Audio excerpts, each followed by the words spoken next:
Guys, welcome back to my channel, or welcome to my channel. And today is May 3rd, which means I am officially 1 month away from moving into Flamingo Crossings. A couple weeks ago I completed my DORMS registration, and I wanted to make a video on it because while I was doing all of my research for the program, I actually had a really difficult time of finding updated DORMS registration videos, and I really wanted to know what the process was like.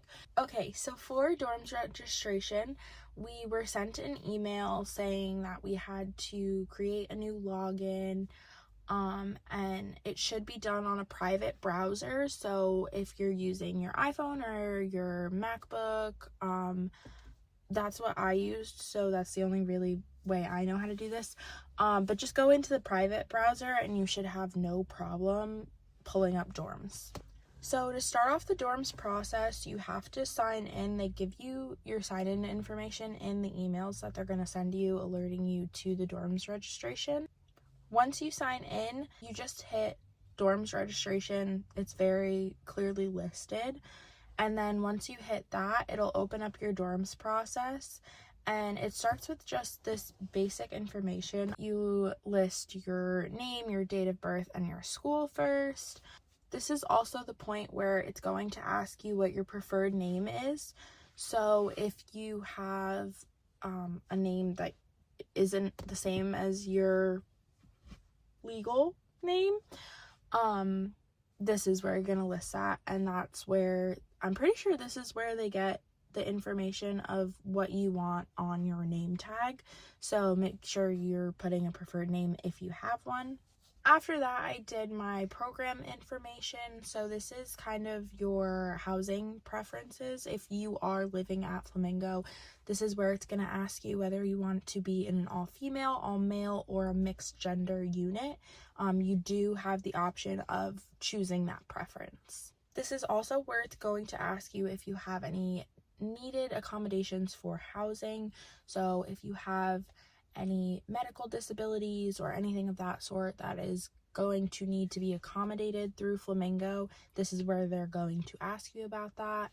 It's also where they're going to ask you if you plan on bringing a vehicle down to Flamingo. Next, it's going to ask you about your contact and your permanent address information. So this is where they're going to be sending a lot of any mail or certificate or anything. So just make sure you're not putting your college address, because no one's going to be there to receive it for you. You want to send it to where you live outside of college. So maybe like your mom's house, your dad's house, something along those lines. Next is going to be your emergency contact information.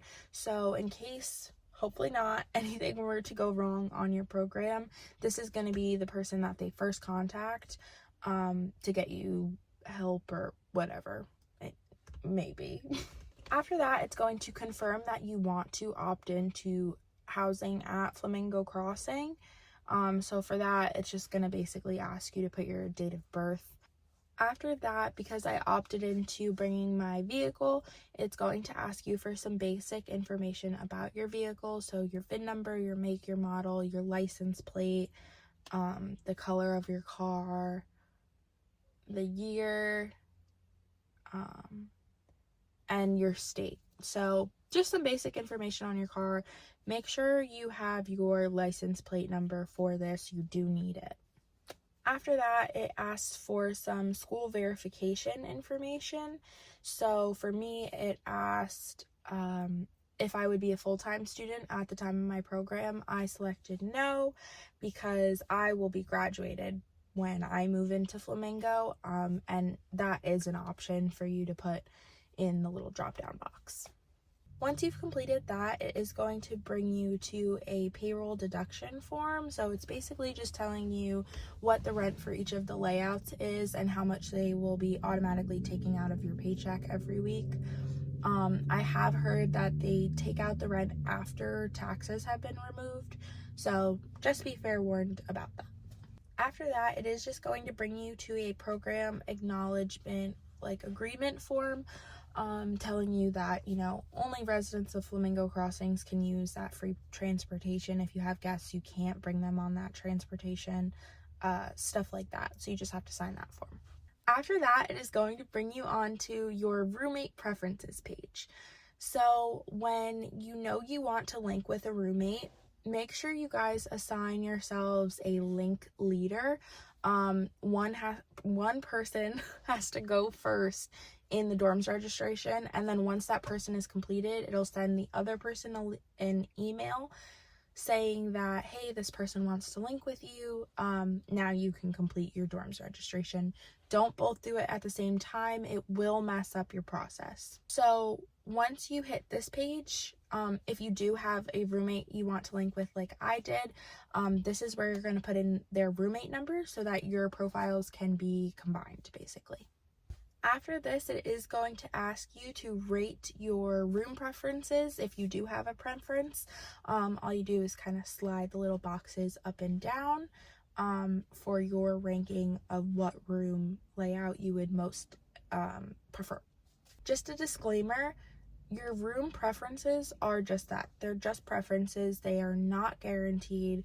Flamingo and Disney are very clear about that. Even if you select that a 4x2 is your number one, it is not guaranteed that you're going to get a 4x2. In Flamingo Crossings, there is the most amount of the 2x2 room layout. I saw something that said it was like 80% 2x2s. So clearly not everyone that wants a 4x2 or a 4x4 is going to get that room layout. Make sure you read this over. Make sure all of the information is correct. If you're linking with a roommate, make sure it's the right person. Their name should pop up when you put in their number. Make sure you've ordered your room in the same way. If you do have a roommate, make sure you guys rank your room preferences the same order. They have to be in the same order or it'll mess up the system. So make sure you guys agree upon a decision beforehand. After you have completed and submitted your dorms registration, you will be able to go in and pay your parking decal fee. Once you hit submit, it'll process through and bring you back to the home page. Instead of hitting dorms registration, you're going to hit the other button that says activities home, and then you are going to click on the link that says parking decal fee.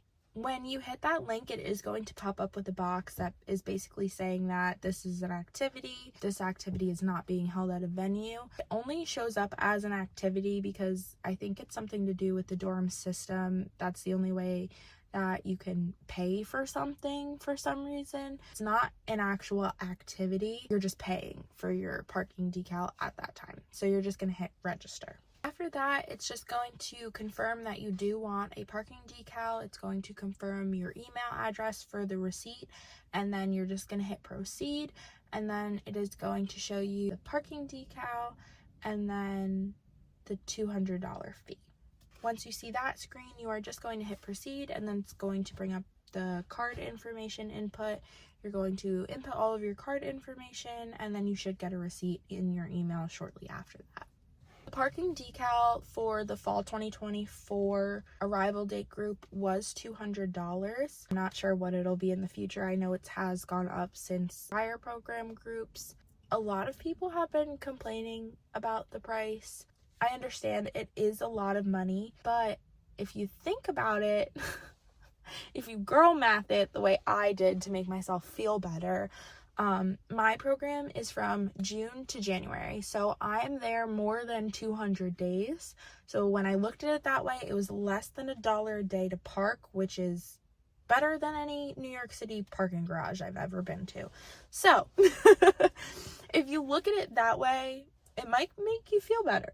The price is only that high to deter people from bringing their car because they have limited parking spaces. So clearly not everybody can afford that $200 parking fee. So not everyone is going to attempt to bring their car. I know a lot of the international CPs that stay at Flamingo obviously aren't having their cars boated over, so that helps with the numbers too. It's really just like a crowd control kind of thing to have the price be that high. Once you have completed all of those steps, you're going to get a bunch of emails confirming everything that you have done, and then you're done registering for dorms. Thank you guys so much for watching. I hope this video helped. I hope I eased some anxieties about going through DORMS registration and getting a parking pass. I am only 1 month away from arriving at Flamingo Crossing, so I do have a lot of videos planned for this month. I did just get my role, so there will be a role reveal coming very soon.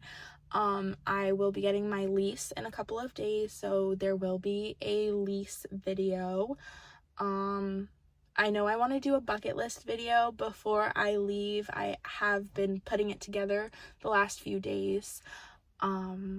And then there is going to be a pack with me / road trip vlog, because I am driving down to Flamingo Crossings because I was able to get that parking pass. So I am taking my car, which is super exciting.